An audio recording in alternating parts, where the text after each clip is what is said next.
Today, President Donald Trump will sit down to watch a 47-minute film. His close friend and newly appointed Middle East Envoy, Steve Witkoff, met with the president after returning from his recent trip to the Middle East. And he told him that he must watch this film before meeting today with Israeli Prime Minister Benjamin Netanyahu. And the president agreed. This is the story of that 47-minute film. It is 47 minutes of unrelenting, raw footage of Hamas terrorists inflicting sadism, savagery, and horror on Israel on October 7th, 2023, and in the days ensuing. Much of the footage was taken by the terrorists themselves on GoPro and telephone cameras. They uploaded some of the material to their Telegram channels, bragging about their feats. But what is most chilling is the glee of the Hamas terrorists and the thousands of civilians from the Gaza Strip who joined in the carnage that day. Whole families came to murder, rape, and loot. One captured terrorist, interrogated by Israeli security officials, spoke very calmly about how he came with his dad and cousin to rape, which they did. Asked by the interrogator how he could continue his savage act while the woman screamed and begged for her life, he said, "You can't control that." They murdered her once they had finished, literally. It's a thing in Islamist culture that when a man is aroused, he is unable to do anything to stop the urges that overtake him. We hear similar confessions and explanations from former ISIS members who raped young Yazidi girls. I saw this film almost 1 year ago in Tel Aviv. This is the story of how and why that 47-minute clip of horrors came to be made. It was due to the rage of a mild-mannered, thoughtful man, Mattan Harelfisch, who showed up for reserve duty shortly after October 7th and decided that something had to be done, that this footage had to be presented to the world, that the denial that October 7th had ever even taken place, in spite of it having been documented by the perpetrators, Mattan Harelfisch said, "We must fight back." This podcast was first published on August 30th, 2024. At the time, I had intended to release part 2 in the following week. But on August 31st, we learned that the beautiful 6 young Israeli hostages had been found, murdered by bullets to the head at point-blank range. They were in a filthy tunnel far below ground in the Gaza Strip. So we pivoted at State of Tel Aviv to the immediate issue and what flowed from it. This week, we will make good on that pledge to issue part 2 of the story. But for now, we present the first part, the story of Mattan Harelfisch and the 47-minute film of Hamas horror that will be watched by President Trump today in Washington, D.C. I'm Vivian Berkovich, former Canadian ambassador to Israel, and today, as it happens, in Berlin, meeting with political types who are hyper-focused on the German federal elections being held in this country on February 23rd, and the domestic response to an increasingly aggressive Islamist presence in Germany. If you would like to hear the original podcast on our website from August 30th, 2024, you can locate it in our archive. We decided to update the intro today because the decision of President Trump to focus on this film at this time is momentous. I would be remiss if I did not mention the huge impact that the president and Steve Witkoff have had on Israeli morale, and, most critically, regarding the long-suffering hostages and their families. From the days following the U.S. election in November, President Trump consistently and unequivocally stated that if the hostages were not released by Hamas before he took office, that there would, famously, be, and I quote, all hell to pay, close quote. The region, the Middle East, paid attention. Trump does not make idle threats. He dispatched Steve Witkoff to make sure that there was a hostage deal. And in a very short time, Witkoff has established himself as a force to be reckoned with. And he clearly has Trump's support and ear. Days before Trump's inauguration, a deal was signed between Hamas and Israel, using Qatari and Egyptian mediators. The terms are terrible for Israel, but after 16 months of foot-dragging, there is no such thing as a good deal. Israel must repatriate these souls, alive and dead, because their suffering is extreme, and we know they are being murdered in Hamas hell. In the podcast notes, we've included a reference to other recent podcasts where we've discussed what's going on and why even a bad deal must be taken. It is fascinating to watch this play out in Israeli society. Witkoff was received warmly by all hostage families, as well as many of their loved ones, who have come home in recent weeks because of his efforts. Witkoff met with the 5 IDF female soldiers who are now home in Israel. It was Witkoff who popped in, unannounced, to speak to families who were gathered in a quiet room near Hostage Square, a place where they can chill. He just showed up, and those present thanked him effusively. I have been attending weekly support rallies in Tel Aviv and southern Israel every Saturday for close to 16 months. Typically, the speakers address the crowds in Hebrew. There are exceptions, but they are just that. Until Witkoff and Trump showed up. In the last 2 weeks, almost every single speaker at the support rallies offers remarks in English as well as Hebrew. They have special words and gratitude to express to President Trump and Steve Witkoff. Their comments are beyond profound. But very few even mention Prime Minister Netanyahu or the Israeli government. To this day, Prime Minister Netanyahu has not found time to visit kibbutz Nir Oz. On October 7th, 2023, 25% of Nir Oz residents were either murdered or taken hostage. Among them was Shiri Bibas and her 2 beautiful orange-haired little boys. The Prime Minister's snubbing of this massacre site is unforgivable. By 1:30 in the afternoon on October 7th, terrorists and civilians had already cleared out of Nir Oz. The IDF did not show up for several more hours. They are still waiting at the kibbutz for the Prime Minister. Now, to my discussion with Mattan Harelfisch. Okay, so it is Thursday, April 18th, 11:31 at the Ramat Aviv IDF base with Mattan Harelfisch. Thanks so much for making time to speak with the state of Tel Aviv today.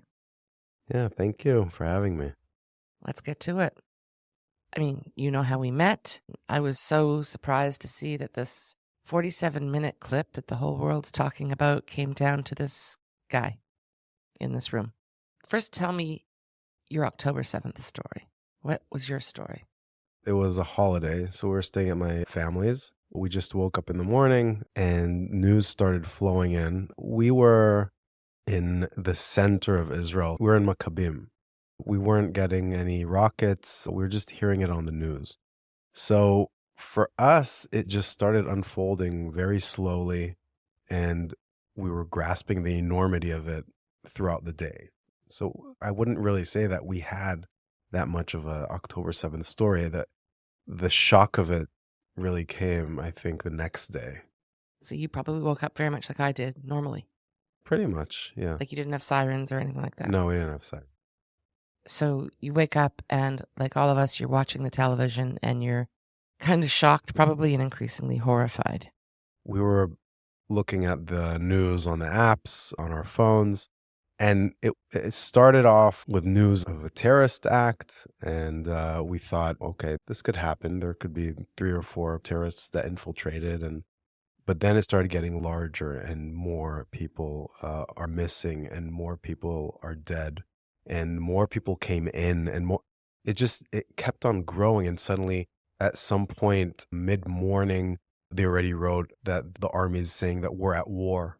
And we didn't really understand that. And because of the political situation back then that was very tense, everything that was being said in our minds many times, it was, this is just a political stunt. Maybe we didn't really take it that seriously, but it just kept growing and growing.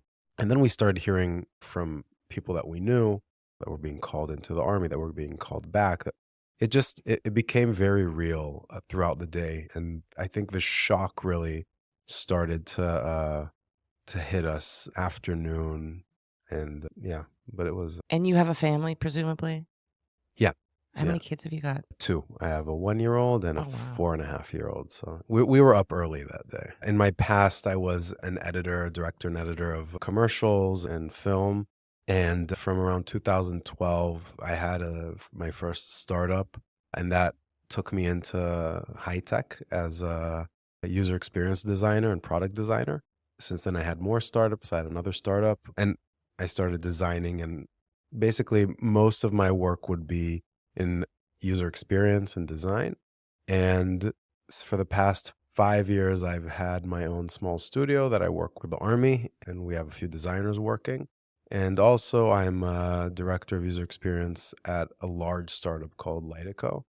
And on the side, always, I kept on writing screenplays with other directors and people that I collaborate with. And that's where October 7th found me. Yeah. Yeah, no, this is like the perfect kind of convergence, it sounds like. And so you're still active in this kind of creative space, I would call it. Yeah, we'll get to the film that I eventually made, but coming from user experience, the whole point is a lot of research. When a client comes to you with an idea for an app or an idea for a feature, or the first thing that I do as a user experience professional, which I've been doing now for over 13 years, you do a lot of research. Who are the users? What do they want? What do they need? What are the business needs of this organization for this app, for this feature? And you need to understand how to create this product that you're creating, how to design it in a way that it will also benefit the goals of the organization that you're building it for. And in order to do that, you also need the users to adapt it and for it to solve the problem that they're looking at. And I think that you don't do that as a screenwriter, because as a screenwriter, you're telling a story. As an editor, you're solving a problem usually with footage. And I think those 3 parts of my professional past are what helped me, those tools are what helped me create this video eventually. Fascinating.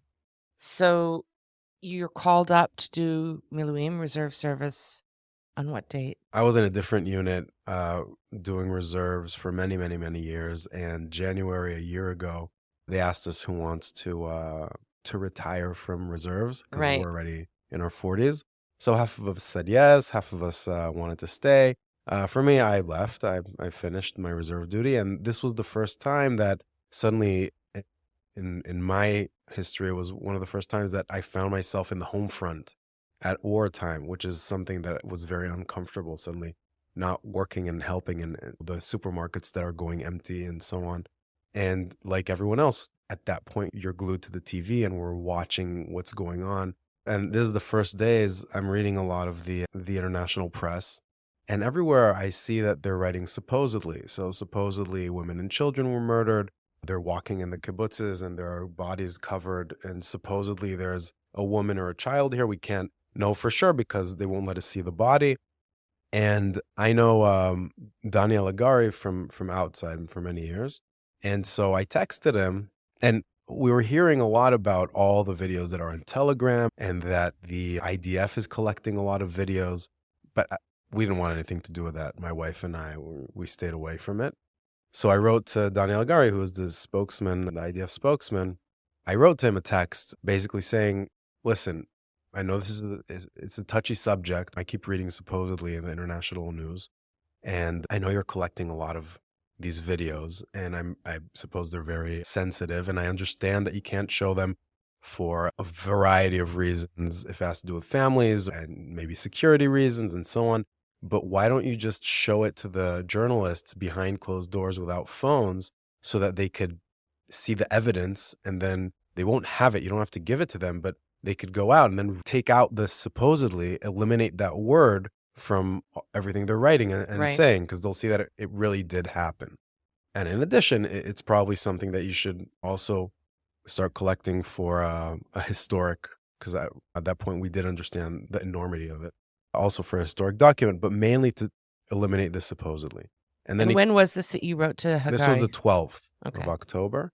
And then he called me up and he said, listen, I want you to volunteer to do that. So I immediately said yes. And in the 13th, I found myself a unit that I didn't know existed somewhere in the army, starting to collect this footage. And it was an uphill battle because each place that I went into, at that point, these units that were collecting footage, each one had a specific goal. Just for an example, the hostage unit that was created, they were collecting all this footage in order to see who was taken hostage and what their situation was like and what physical damage had been done to them, if they're injured, not injured, so they can assess about all the hostages. So that's one example of a unit that was collecting footage for a specific goal.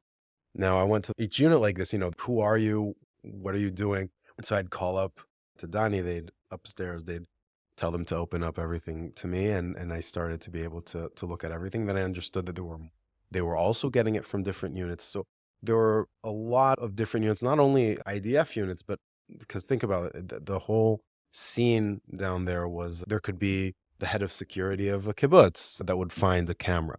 So he would give it to someone in one of the security organizations. So there were many different places that this footage was coming to and being collected.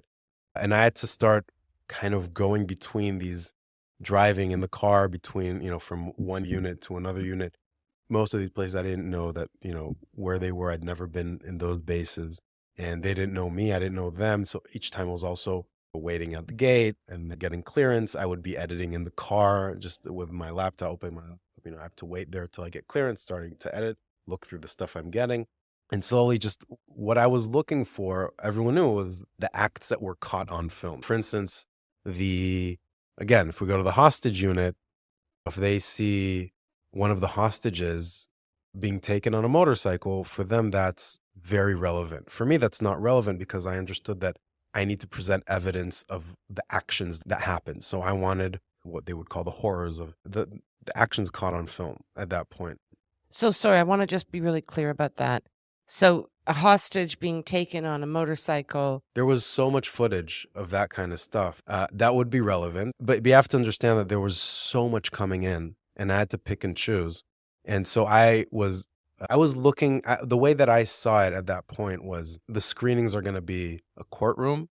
The journalists are the jury, and I need to present evidence of what happened. And evidence of what happened are those actions that are a massacre, basically. Right. And there was a lot of footage of that. But again, I took a lot, but I started to try to pick and choose what was relevant to the screening. So what would actually be proven as what would help me prove that this happened. That was my main goal. And then Donnie called and they said that they want to have the first screening. And I think it was the 16th or 17th. Wow, that fast. Yeah. So It's I basically, like 4 days later. Yeah. So I suddenly understood, I think 2 days. So 13th I started, and I think the 15th I understood I have to compile something. I have to create the video. So I've been gathering it, collecting it, watching it, and now I have to make something of it. Now, usually when you create something, you have a reference. So if you're making a commercial, it's a certain genre of a commercial. If you're making a film, you have you know what you're making. You have a language of that sort of film. And here, there was no reference to what I was creating. How am I going to do this? I didn't know exactly what I needed to create filmatically. But I knew that I need to use all of this. I had hours and hours of footage that I watched by How that much point. did you have, do you think? Hours. I watched so much. At that point, I can't tell you at that point how much I watched. Today, I could tell you I've watched hundreds of hours. There are terabytes of footage. Not all of it's relevant. Again, there are terabytes of footage. You could have 100 gigabytes of just one CCTV camera because you got a week and there's only 30 seconds relevant. So again, there are terabytes of footage because they just collected a lot of cameras. But the relevant part, there are hundreds of hours. This is an enormous task, and you're receiving information, evidence, source material from multiple sources over a very compressed period of time, right? So I'm assuming that when you receive it, they say, okay, this is what we think is the most relevant. They give you timestamps. Or are you actually looking at everything from beginning to No, you end? can't look at everything. So I'm going to these, basically, it depended where I was. There were units that I spent more time in and they knew me more, and I was watching things with them. I was even there when things were digitized and we'd watch them together for the first time, and some horrific scenes.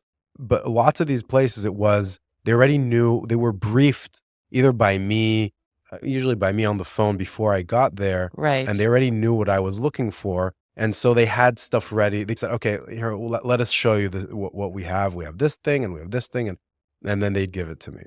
And then I had to decide what to do with it because I had the screening. So the way that I looked at it was, the goal here is to just present the evidence and to eliminate the thought that this did not happen, because it did happen. That's the fact. Take away the supposedly. Yeah, take away the supposedly. I need to prove that this happened, that this thing that I keep seeing more and more aspects of it happen. And then I said, okay, but who are the people that I'm showing it to? A lot of these journalists have a lot of baggage towards Israel. And in that sense, if I would go to a country that I had a lot of disbelief in, and they were going to show me evidence of things that they wanted me to see, what would I believe? And the answer to me was very simple, and it was raw footage.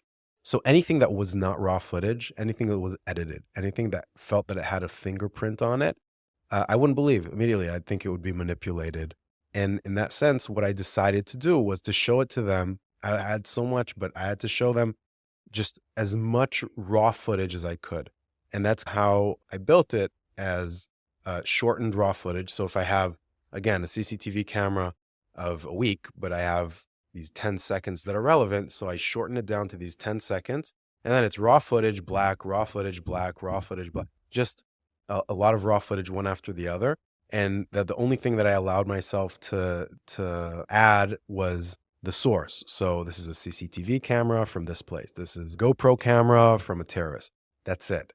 Other than that, beyond that, I felt that anything that I would add, if it's not what you see is what you get, anything that I would add would just eliminate the objectivity of it.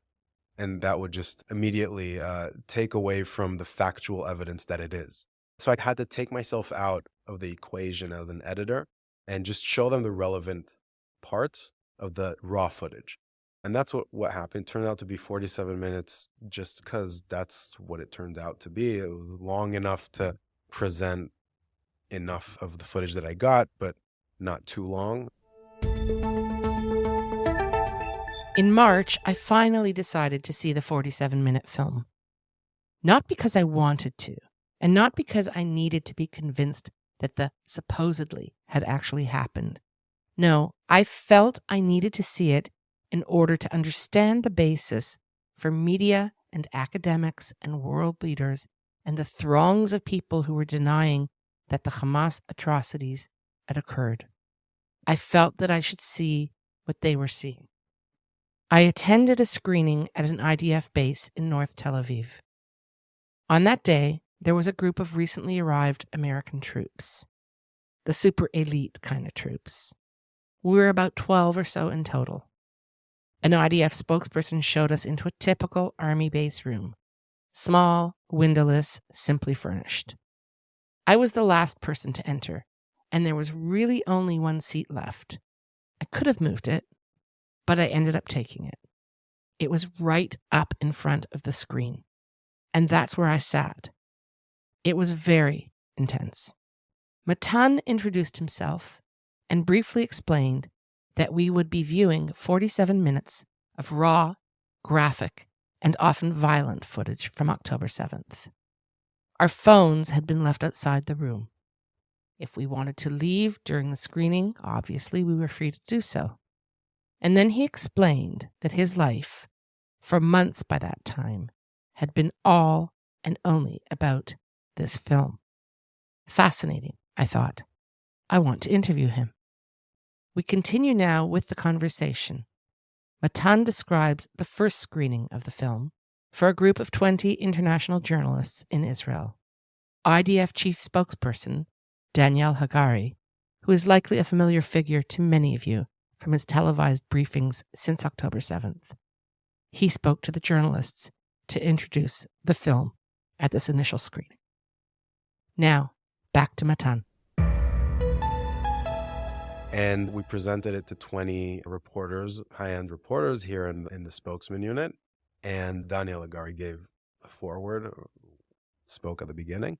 Were these international reporters or? International reporters. Yeah, this was only outward facing. Israelis know that this happened. You don't need to prove it.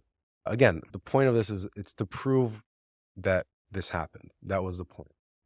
It ended, and I answered a few questions, and at that point, I thought, this is great. I thought of this idea actually happened. It came into fruition, and I'm done. I could go back home. Right. And then what happened was the next day, I woke up, and I have a bunch of texts from all these different people at the different units. We have new footage. Come get it. Some are sending me footage. Lots of people are sending me that I don't even know, sending me footage that they saw on Telegram. Is this real? We heard that you know about this. And I understood that I became this aggregator of specifically of the horrors, because no one was doing that again at that point. There were lots of units that were collecting footage, but for specific reasons. Right. No one was collecting it for the goal of presenting the facts and presenting what happened. And I also understood that I was probably saved as Mattan horrors in about a few dozen people's phones. And I said, okay, what am I going to do with all this? I have tons of new footage. So I started making the rounds again, and then I thought, okay, I won't make a new one. I'll just update the current video with new footage or shorten, try to bring the new relevant things in. And then we had another screening for about 300 journalists, foreign journalists. And at that screening, it was quite impactful. There were journalists that were crying. A few had to step out. And after that, we also saw how a lot of the journalists are recording themselves right after the screening because it was affecting them emotionally, because it was very tough videos to watch. And then they started writing about it in as the 47-minute video, all the articles that came out. So it became this brand. And that's also when I met Yuval Horowitz. He's a reservist here. He used to be the head of digital here, and he's the head of it now in reserves, along with a different woman who's doing it here as her service.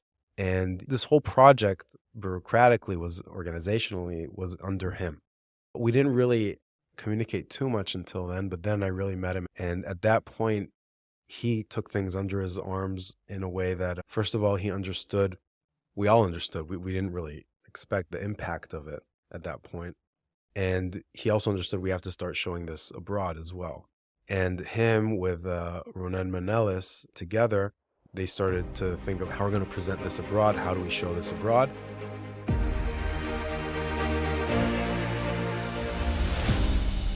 In the next episode, we get into the challenges of showing the film abroad and the demand to see it from state leaders, officials, and media.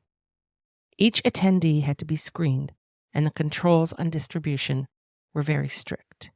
But what is so distressing, in addition to the content, is that there was so much doubt and denial about the supposed violence on October 7th, that Israel and Jews had to prove that these crimes occurred.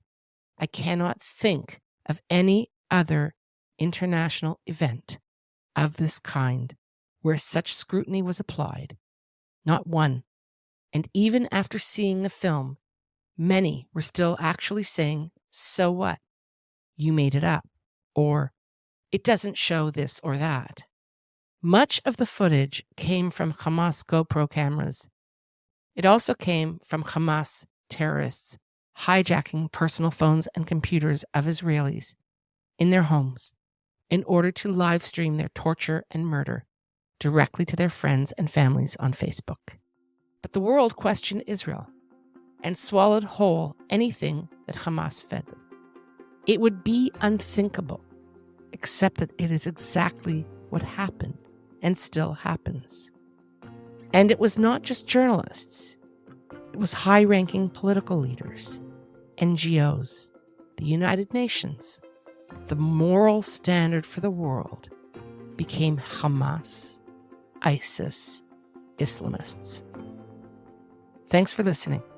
Our focus in part 2 of this podcast shifts to how the monumental task taken on by Mattan Harelfisch grew into something much bigger. Until then, stay cool and enjoy what's left of summer. If you like what you're hearing, please take a moment, rate us on Apple, Spotify, or wherever you're listening. You can check out our full library of articles and podcasts at our website, stateoftelaviv.com. State of Tel Aviv is an independent media venture, and we rely on subscribers to support our work. If you are not yet a paying subscriber, please consider taking the plunge today. Each person really does make a huge difference, especially in these very challenging times in Israel.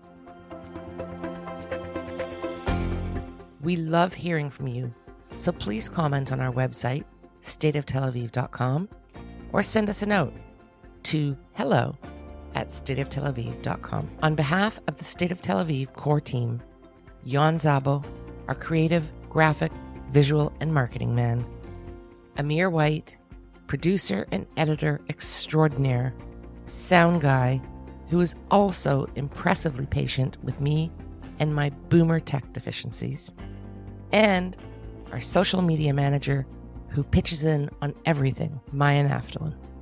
Thanks to the team. Thanks to you for being here. We'll be back soon.